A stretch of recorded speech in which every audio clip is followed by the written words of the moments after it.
ഒരു iPhone user എന്ന നിലയിൽ നമ്മൾ ഏറ്റവും കൂടുതൽ കൺസേൺ ചെയ്യുന്ന ഒരേ ഒരു കാര്യമാണ് ബാറ്ററി ഹെൽത്ത്. അങ്ങനെ ഒരു ഫീച്ചർ ആപ്പിൽ കൊടുത്തിട്ടില്ല എന്നുണ്ടെങ്കിൽ ഒരു പക്ഷേ നമ്മൾ ഇച്ചിരി കൂടെ റിലാക്സ്ഡ് ആയിട്ട് ഫോൺ യൂസ് ചെയ്തേനെ. പലർക്കും ഉണ്ടാകുന്ന ഒരു കൺസേൺ ആണ്, പലർക്കും ഉണ്ടാകുന്ന ഒരു പേടി ആണ് ബാറ്ററി ഹെൽത്ത് എന്ന് പറയുന്നത്. അതേപോലെ തന്നെ ആൾക്കാരുടെ ഉള്ളിലുള്ളൊരു മിസ്കൺസെപ്ഷനാണ് ഇന്ന രാജ്യത്തുണ്ടാകുന്ന ഐഫോണുകൾക്ക് ഒരു ക്വാളിറ്റി, മറ്റ് രാജ്യത്ത് വരുന്ന ഐഫോണുകൾക്ക് വേറൊരു ക്വാളിറ്റി, അങ്ങനെ ക്വാളിറ്റിയിൽ ഡിഫറൻസ് ഉണ്ടോ ഐഫോണുകൾ തമ്മിൽ? അതുപോലെ തന്നെ ഐഫോണിൻ്റെ ബാറ്ററി ഹെൽത്തിൽ അൺഎക്സ്പെക്റ്റഡ് ബാറ്ററി ഷട്ട് ഡൗൺ ഇതെന്തുകൊണ്ടാണ് ഉണ്ടാകുന്നത്? അപ്പോൾ ഇങ്ങനത്തെ കുറച്ച് കാര്യങ്ങളാണ് നമ്മൾ ഇന്നത്തെ വീഡിയോയിൽ കാണുന്നത്. So this is me Milan and welcome back to my new video. അപ്പോൾ ഇതിൽ ഏറ്റവും ആദ്യത്തെ കാര്യം എന്ന് പറയുന്നത് നമ്മുടെ ഐഫോൺ ബാറ്ററിയിൽ ഉണ്ടാകുന്ന അൺഎക്സ്പെക്റ്റഡ് ഷട്ട് ഡൗൺ. ഇതെന്തുകൊണ്ടുണ്ടാകുന്നു? ഇതിൻ്റെ മെയിൻ ഒരു കാര്യം എന്ന് പറയുന്നത് നമ്മുടെ ബാറ്ററി കെമിക്കലി ഏജ് ആകുന്നതുകൊണ്ടാണ്. നമുക്കറിയാം ആപ്പിളിൻ്റെ പ്രോഡക്റ്റ്സിൽ ഉപയോഗിക്കുന്ന ബാറ്ററി എന്ന് പറയുന്നത് ലിഥിയം അയോൺ ബാറ്ററീസ് ആണ്. ലിഥിയം അയോൺ ബാറ്ററീസിൻ്റെ കുറച്ച് ഗുണങ്ങൾ എന്ന് പറഞ്ഞാൽ ഫാസ്റ്റായിട്ട് ചാർജ് ചെയ്യാൻ സാധിക്കും, അതേപോലെ തന്നെ ലോങ് ലാസ്റ്റിംഗ് ആയിരിക്കും. അതേപോലെ തന്നെ നമ്മൾ ഉപയോഗിക്കുന്ന ഇത്രയും ചെറിയ ഡിവൈസുകളിൽ ഇത്രയും ലൈറ്ററായിട്ട് പാക്ക് ചെയ്യാൻ പറ്റുന്ന ഹയർ പവർ ഡെൻസിറ്റി ഉള്ള ബാറ്ററി എന്ന് പറയുന്നത് ലിഥിയം അയോൺ ബാറ്ററീസ് ആണ്. ഞാൻ ഈ വീഡിയോയുടെ തുടക്കത്തിൽ പറഞ്ഞ പോലെ ബാറ്ററി ഏജിങ് സംഭവിക്കുന്നതുകൊണ്ട് ആണ് നമുക്ക് ഈ ഒരു അൺഎക്സ്പെക്റ്റഡ് ഷട്ട് ഡൗൺ ഉണ്ടാകുന്നത്.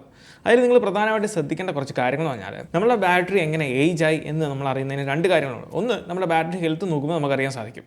രണ്ട്, അതിന് മാക്സിമം നമ്മൾ 100% ചാർജ് ചെയ്താലും പെട്ടെന്ന് ചാർജ് ഇറങ്ങി പോകുന്നുണ്ടെങ്കിൽ അതിൻ്റെ അർത്ഥം നമുക്ക് ബാറ്ററി ഏജ് ആയി. പക്ഷേ അവിടെ നിങ്ങൾ ശ്രദ്ധിക്കേണ്ടത്, നിങ്ങൾക്കിപ്പം 89% അല്ലെങ്കിൽ നിങ്ങൾക്ക് 80% ഉണ്ട്, അല്ലെങ്കിൽ നിങ്ങൾക്കൊരു 75% ഉണ്ടായിട്ടും നിങ്ങൾക്ക് പെട്ടെന്ന് ചാർജ് ഇറങ്ങി പോകുന്നുണ്ടെങ്കിൽ അതിൻ്റെ അർത്ഥം ബാറ്ററി ഏജ് ആയെന്നല്ല. ഞാൻ നേരത്തെ വീഡിയോസിൽ പറഞ്ഞിട്ടുണ്ട്, നമുക്കൊരു 75 to 70 വരെ ബാറ്ററി ഹെൽത്ത് പോകുന്നതിന് കുഴപ്പമൊന്നുമില്ല. അതിലും താഴേക്ക് പോകുമ്പോഴാണ് നമുക്ക് ഏറ്റവും കൂടുതൽ പ്രശ്നങ്ങൾ നമ്മൾ നേരിടേണ്ടത്. പക്ഷേ അതിലൊരു ചെറിയ കാര്യം നിങ്ങൾ നോട്ട് ചെയ്യേണ്ടത്, ഐഫോൺ 6, 6S, 7 ഈ 3 ഡിവൈസ് കാറ്റഗറിയിലുള്ള യൂസേഴ്സ് പ്രത്യേകം ശ്രദ്ധിക്കുക. അതിൻ്റെ ഹാർഡ്വെയർ കമ്പോണൻസും അതിൽ ഇൻ്റഗ്രേറ്റ് ചെയ്തിരിക്കുന്ന ഈ ബാറ്ററി മാനേജ്മെൻറ്റ് ഫങ്ഷൻസും അത് ഇച്ചിരി ഓൾഡർ വേർഷൻ അല്ലെങ്കിൽ അതിൻ്റെ ഒരു അത് ലേറ്റസ്റ്റ് ഡിവൈസ് അതിന് ശേഷം ഇറങ്ങിയ ഡിവൈസുകളുമായിട്ട് അത്ര കോമ്പീറ്റ് ചെയ്യുന്ന രീതിയിലല്ല ഈ പറഞ്ഞ ഡിവൈസുകളുടെ മാനേജ്മെൻറ്റ്, ബാറ്ററി മാനേജ്മെൻറ്റും അല്ലെങ്കിൽ സോഫ്റ്റ്വെയർ ഓപ്റ്റിമൈസേഷൻ ചെയ്തേക്കുന്നത്. അതുകൊണ്ട് തന്നെ ഈ 3 ഡിവൈസുകൾ യൂസ് ചെയ്യുന്ന യൂസേഴ്സ് ഒന്നും ശ്രദ്ധിക്കുക. നിങ്ങളുടെ ബാറ്ററി നിങ്ങൾ ഇതുവരെ മാറിയിട്ടില്ല, കുറച്ച് നാളുകളായിട്ട് നിങ്ങൾ ഉപയോഗിക്കുകയാണ്, 2-3 വർഷമായിട്ട് ഒരേ ബാറ്ററി തന്നെ കണ്ടിന്യൂ ആണെന്നുണ്ടെങ്കിൽ നിങ്ങൾക്ക് ഈ പറഞ്ഞ കാര്യങ്ങൾ പെട്ടെന്ന് ചാർജ് ഇറങ്ങി പോകുന്നു, അൺഎക്സ്പെക്റ്റഡ് ആയിട്ട് ഷട്ട് ഡൗൺ ചെയ്യുന്നു. അതിപ്പം ചിലപ്പം 20%, 30%, ഈവൻ 50% ബാറ്ററി ലൈഫ് ഉള്ളപ്പം ചാർജ് ഉള്ളപ്പോൾ പോലും നിങ്ങൾക്ക് ബാറ്ററി അൺഎക്സ്പെക്റ്റഡ്ലി ഷട്ട് ഡൗൺ ചെയ്യുന്നുണ്ടെങ്കിൽ അതിൻ്റെ മേജർ റീസൺ ഈ ബാറ്ററി കെമിക്കലി ഏജ് ആയതുകൊണ്ടാണ്. അപ്പം നിങ്ങൾക്കത് ബാറ്ററി റീപ്ലേസ് ചെയ്യാനുള്ള സമയം അതിക്രമിച്ചു എന്നാണ് അതിൻ്റെ അർത്ഥം ഈ 3 ഡിവൈസുകൾക്ക്. ബാക്കിയുള്ള ഡിവൈസുകൾ ഐഫോൺ 8, 10, 10S അങ്ങോട്ട് മേളിലേക്ക് പോകുന്ന ഡിവൈസുകൾക്കൊന്നും അത്രയ്ക്ക് വലിയ കുഴപ്പമില്ല. ഈ പറഞ്ഞ പോലെ 75 to 70% ഒക്കെ പോകുമ്പോൾ നിങ്ങൾ ബാറ്ററി റീപ്ലേസ് ചെയ്യേണ്ട ഒരു ടൈം അടുത്തു എന്ന് മനസ്സിലാക്കിയാൽ മതി. അതിൻ്റെ കാരണം എന്താണെന്ന് ചോദിക്കുകയാണെങ്കിൽ അതിൻ്റെ ഹാർഡ്വെയറും സോഫ്റ്റ്വെയറും ഇച്ചിരി കൂടെ വെൽ ഒപ്റ്റിമൈസ് ആണ്. ഈ ബാറ്ററി മാനേജ്മെൻറ്റുമായിട്ട് കൃത്യമായിട്ട് സിങ്ക് ചെയ്ത് വർക്ക് ചെയ്യാൻ വേണ്ടി ഇച്ചിരി കൂടെ ബെറ്റർ ആയിട്ട് ആപ്പിൾ ഒപ്റ്റിമൈസ് ചെയ്തേക്കുന്ന ഹാർഡ്വെയറും സോഫ്റ്റ്വെയറുമാണ് ഈ ഡിവൈസുകൾക്കെല്ലാം ഉള്ളത്. അതുകൊണ്ട് തന്നെ നമുക്ക് ഈ അൺഎക്സ്പെക്റ്റഡ് ഷട്ട് ഡൗൺ നമുക്ക് പെട്ടെന്ന് മനസ്സിലാക്കാനുള്ള മറ്റൊരു ഓപ്ഷൻ എന്ന് പറയുന്നത്, നമ്മൾ ബാറ്ററിയുടെ സെറ്റിംഗ്സിൽ പോകുകയാണെങ്കിൽ അതിനകത്ത് പീക്ക് പെർഫോമൻസ് കേപ്പബിലിറ്റി എന്ന് പറയുന്ന സംഭവം എഴുതിയിട്ടുണ്ട്. അത് നിങ്ങൾക്ക് ഡിസേബിൾഡ് ആണെങ്കിൽ അതിൻ്റെ അർത്ഥം നമ്മുടെ ബാറ്ററി കെമിക്കൽ ഏജ് ആണ്. ഈ പീക്ക് പെർഫോമൻസ് കേപ്പബിലിറ്റി എന്നതിനാണെന്ന് വെച്ചാൽ നമ്മുടെ ഡിവൈസിലെ CPU, GPU അതേപോലെ ക്യാമറ ഈ കാര്യങ്ങളൊക്കെ പ്രോപ്പറായിട്ട് വർക്ക് ചെയ്യണമെന്നുണ്ടെങ്കിൽ അത്യാവശ്യം ഹെൽത്തി ആയിട്ടുള്ള ബാറ്ററി ഉണ്ടെങ്കിലേ പറ്റത്തുള്ളൂ. ഈ ഒരു അൺഎക്സ്പെക്റ്റഡ് ഷട്ട് ഡൗൺ എപ്പോഴാണ് സംഭവിക്കുന്നത് വെച്ചാൽ നമ്മൾ ഈ പറഞ്ഞ കമ്പോണൻസിനെ, അതായത് CPU, GPU, ക്യാമറ ഇതിലേതെങ്കിലും കമ്പോണൻസിനൊക്കെ നമുക്ക് എപ്പോഴെങ്കിലും അതിൻ്റെ പെർഫോമൻസിൽ ഒരു സ്പൈക്ക് വേണം, അല്ലെങ്കിൽ വളരെ പെട്ടെന്ന് തന്നെ അതിന് പല കാര്യങ്ങൾ ചെയ്യണമെന്ന് വരുമ്പം ഈ ബാറ്ററി കെമിക്കലി ഏജ്ഡ് ആണെന്നുണ്ടെങ്കിൽ ആ ഒരു സമയത്താണ് ഈ പറഞ്ഞ കമ്പോണൻസിന് കേടുകൾ ഉണ്ടാകാതിരിക്കാൻ വേണ്ടി ആപ്പിൾ തന്നെ അത് ഡിസൈൻ ചെയ്തേക്കുന്നതാണ് വളരെ പെട്ടെന്ന് തന്നെ സിസ്റ്റം ഷട്ട് ഡൗൺ ചെയ്യുക. കാരണം ഈ ഒരു ബാറ്ററിക്ക് അതിനുള്ള കേപ്പബിലിറ്റി ഇല്ല. ഇത് കെമിക്കലി ഏജ് ആയതുകൊണ്ടാണ് ഇത് വളരെ പെട്ടെന്ന് തന്നെ ഷട്ട് ഡൗൺ ആണ്. എന്തിനാണെന്ന് വെച്ചാൽ നമ്മൾ ഈ പറഞ്ഞ കമ്പോണൻസിന് യാതൊരു കേടുപാടും ഉണ്ടാകാതിരിക്കാൻ വേണ്ടി. ഈ ഒരു ബാറ്ററി കെമിക്കലി ഏജ് ആകുന്നതുകൊണ്ട് തന്നെ നമുക്ക് കുറച്ച് സിംറ്റംസ് കാണാൻ സാധിക്കും. അതിലൊന്ന്, ആപ്പ് ലോഞ്ചിങ് ടൈം കുറേ സമയം എടുക്കുന്നുണ്ടെങ്കിൽ അതൊരു റീസണാണ്. രണ്ട്, നമ്മൾ ചില ആപ്സൊക്കെ യൂസ് ചെയ്യുമ്പം ഫ്രെയിം ഡ്രോപ്പ് സംഭവിക്കുന്നുണ്ടെങ്കിൽ അല്ലെങ്കിൽ സ്ക്രോൾ ചെയ്യുന്ന സമയത്ത് നമുക്ക് ഫ്രെയിം ഡ്രോപ്പ് സംഭവിക്കുന്നെങ്കിൽ അതും ഒരു റീസണാകും.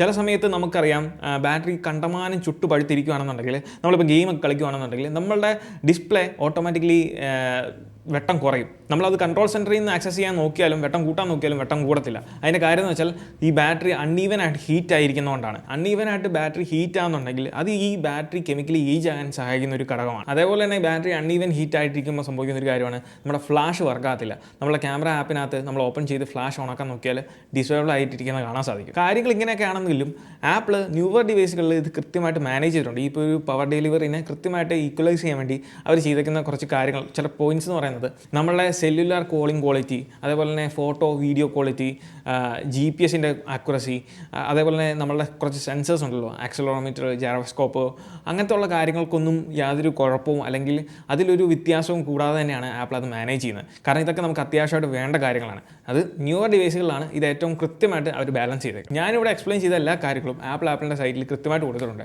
അതുകൊണ്ട് നിങ്ങളുടെ ഡിവൈസുകൾക്ക് ഈ കാര്യങ്ങളൊക്കെ നിങ്ങൾ എക്സ്പീരിയൻസ് ചെയ്യുന്നുണ്ടെങ്കിൽ നിങ്ങൾ തീർച്ചയായിട്ടും ഈ കാര്യങ്ങളൊന്ന് അനലൈസ് ചെയ്ത് നിങ്ങളുടെ ഡിവൈസിനെ ഒന്ന് കൃത്യമായിട്ട് വാച്ച് ചെയ്ത് നിങ്ങൾ നോക്കുക. അതുപോലെ തന്നെ രണ്ടാമത്തെ കാര്യമാണ് ബാറ്ററി ഹെൽത്ത് കുറയുമ്പോൾ ഉള്ള ആൾക്കാരുടെ കരച്ചിൽ. ഞാൻ ഇത് കരച്ചിൽ എന്ന് പറയാനുള്ള കാര്യം, നമ്മൾ നേരത്തെ എന്തുകൊണ്ടാണ് ഐഫോണിൻ്റെ ബാറ്ററി ഹെൽത്ത് കുറയുന്നതിനെ പറ്റി ഒരു ഡെഡിക്കേറ്റഡ് വീഡിയോ ചെയ്തിട്ടുണ്ടായിരുന്നു. അതിൽ എനിക്ക് ഏറ്റവും കൂടുതൽ ആൾക്കാർ ഓരോ അപ്ഡേഷന് ശേഷം എൻ്റെ ബാറ്ററി ഹെൽത്ത് ഇത്ര കുറഞ്ഞു, എൻ്റെ ബാറ്ററി ഹെൽത്ത് അത്ര കുറഞ്ഞു എന്ന് പറഞ്ഞ് കരയേണ്ട ആവശ്യമില്ല. കാരണം നമ്മൾ ഫോണിൽ നിന്ന് സാധനം ഉപയോഗിക്കാനാണ് വാങ്ങിയത്. ഞാൻ പറയുന്നത് ബാറ്ററി ഹെൽത്ത് കുറയുന്നത് ഒരു പ്രശ്നമാണെന്ന് നിങ്ങൾക്ക് തോന്നുന്നുണ്ടെങ്കിൽ നിങ്ങൾ ആ ഫോൺ ഉപയോഗിക്കാതിരിക്കുക, വെറുതെ പോക്കറ്റിൽ ഇട്ടേക്കുക. അല്ലാന്നുണ്ടെങ്കിൽ നിങ്ങൾ ഷെൽഫിൽ അത് വെറുതെ വെച്ചേക്കുക. കാരണം ഫോൺ ഉപയോഗിക്കാനാണ് മേടിക്കുന്നത്, അല്ലാതെ ബാറ്ററി ഹെൽത്ത് കുറയും എന്ന് വിചാരിച്ചുകൊണ്ട് നമ്മൾ ഉപയോഗിക്കാതിരിക്കുന്നതിൽ കാര്യമോ അല്ലെങ്കിൽ അർത്ഥവും ഇല്ല. ഇനി മൂന്നാമത്തെ കാര്യം എന്ന് പറഞ്ഞാൽ എപ്പോൾ നമ്മൾ ബാറ്ററി റീപ്ലേസ് ചെയ്യണം. ബാറ്ററി റീപ്ലേസ് ചെയ്യാനുള്ള കൃത്യം ടൈം എന്ന് പറഞ്ഞാൽ ഞാൻ പറഞ്ഞിരുന്നു ഒരു 75 to 70. അതിൻ്റെ ഇടയിൽ പോകുമ്പം ഡെഫിനറ്റ്ലി നിങ്ങൾ ബാറ്ററി മാറണം. കാരണം എന്ന് വെച്ചാൽ നമുക്ക് ആ ഒരു സ്റ്റേജൊക്കെ എത്തുമ്പോൾ ഡെഫിനറ്റ്ലി ഈ ഒരു ബാറ്ററി ഹെൽത്ത് കുറയുന്നതുകൊണ്ട് തന്നെ അത് നമ്മളുടെ ബാറ്ററി പെർഫോമൻസിനെയും, ഞാൻ മുമ്പേ പറഞ്ഞ കെമിക്കൽ ഏജിങ്, അതേപോലെ തന്നെ ബാറ്ററി ലൈഫ് നമുക്ക് കുറയും. ഈ നമ്മൾ 100% ചാർജ് ചെയ്താൽ പോലും നമുക്ക് ഈ പറഞ്ഞ ആപ്പിൾ കമ്പനി പറയുന്ന പോലത്തെ ഒരു ടൈം ഡ്യൂറേഷൻ നമുക്ക് കിട്ടത്തില്ല. ഈ കാര്യങ്ങളെപ്പറ്റിയൊക്കെ നമ്മൾ ഡീറ്റെയിൽ ആയിട്ട് ബാറ്ററി റീപ്ലേസ്മെൻറ്റിൻ്റെ ഒരു ഡീറ്റെയിൽ വീഡിയോ ഞാൻ ചെയ്തിട്ടുണ്ട്. അതിലെല്ലാം വ്യക്തമായിട്ട് പറഞ്ഞിട്ടുണ്ട്. അപ്പോൾ അതിനെക്കുറിച്ച് അനുബന്ധിച്ചുള്ള കാര്യങ്ങൾ അറിയണമെന്നുണ്ടെങ്കിൽ ആ വീഡിയോ നിങ്ങൾ പോയി കാണുക. നാലാമത്തെ കാര്യം എന്ന് പറയുന്നത് ഏറ്റവും കൂടുതൽ ആൾക്കാർ നേരിടുന്ന ഒരു കാര്യമാണ് 80% വരെ ചാർജ് ചെയ്യും അല്ലെങ്കിൽ ചാർജ് ആകും, അതിന് ശേഷം ചാർജ് കയറുന്ന നമ്മൾ കാണത്തേയില്ല.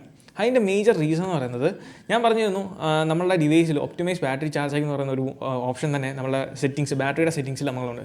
അത് എനേബിൾ ചെയ്തിട്ടുണ്ടെങ്കിൽ അത് ആക്ച്വലി എങ്ങനെ വർക്ക് ചെയ്യുന്നത് വെച്ചാൽ ആപ്പിളിൻ്റെ മെഷീൻ ലേണിംഗ് ഉപയോഗിച്ചുകൊണ്ട് നമ്മളുടെ ചാർജിങ് പാറ്റേൺസിനെ അല്ലെങ്കിൽ ചാർജിങ് രീതിനെ, ബിഹേവിയറിനെയൊക്കെ മനസ്സിലാക്കി അത് ഓട്ടോമാറ്റിക്കലി അനലൈസ് ചെയ്യുവാണ് നമ്മൾ എത്ര സമയം ചാർജ് ചെയ്യും അല്ലെങ്കിൽ എപ്പോൾ തൊട്ട് എപ്പോൾ വരെ നമ്മൾ ചാർജ് ചെയ്യാറുണ്ട്. ഞാൻ പറഞ്ഞിരുന്നു ഈ ഒരു ഓപ്റ്റിമൈസ് ബാറ്ററി ചാർജിങ്ങിൻ്റെ ഒരു അഡ്വാൻറ്റേജ് എന്ന് പറയുന്നത് നമ്മളിപ്പം പകലാണ് ഏറ്റവും കൂടുതൽ ഫോൺ ഉപയോഗിക്കുന്നത്.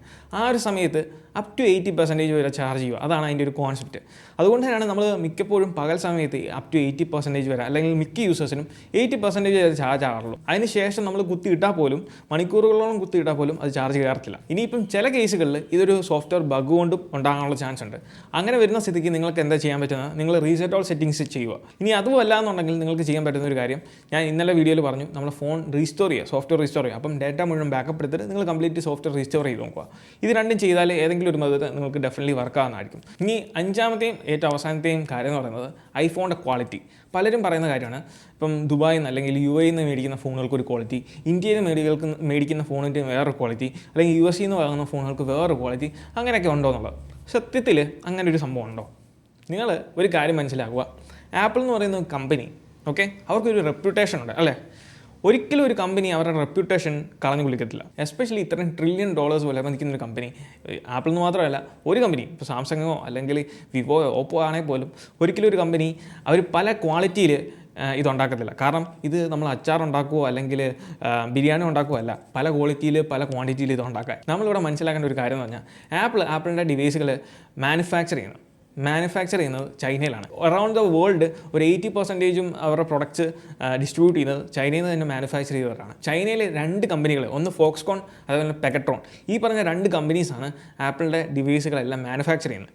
പക്ഷേ ഇതിനും താഴെ കുറച്ച് സബ് കമ്പനീസ് ഉണ്ട്. അതായത് ഇപ്പം ചിപ്പ് പ്രൊവൈഡ് ചെയ്യുന്നത് TSMC ആണ്, അതേപോലെ തന്നെ ഡിസ്പ്ലേസ് പ്രൊവൈഡ് ചെയ്യുന്നത് BOE, സാംസങ്, അതേപോലെ ഇതിൻ്റെ ലെൻസുകൾ പ്രൊവൈഡ് ചെയ്യുന്നത് ലെക്ഷെയർ ആണ്. അങ്ങനെ ചെറിയ സബ് കമ്പനീസ് ഓരോ യൂണിറ്റുകൾ അല്ലെങ്കിൽ ഓരോരോ പാർട്ടുകൾ നിർമ്മിച്ച് കൊടുക്കുന്നുണ്ട്. അപ്പം ഇതെല്ലാം കൂടെ ചേർന്ന് മാനുഫാക്ചർ ചെയ്യുന്നത് ഈ പറഞ്ഞ ചൈനയിലാണ്.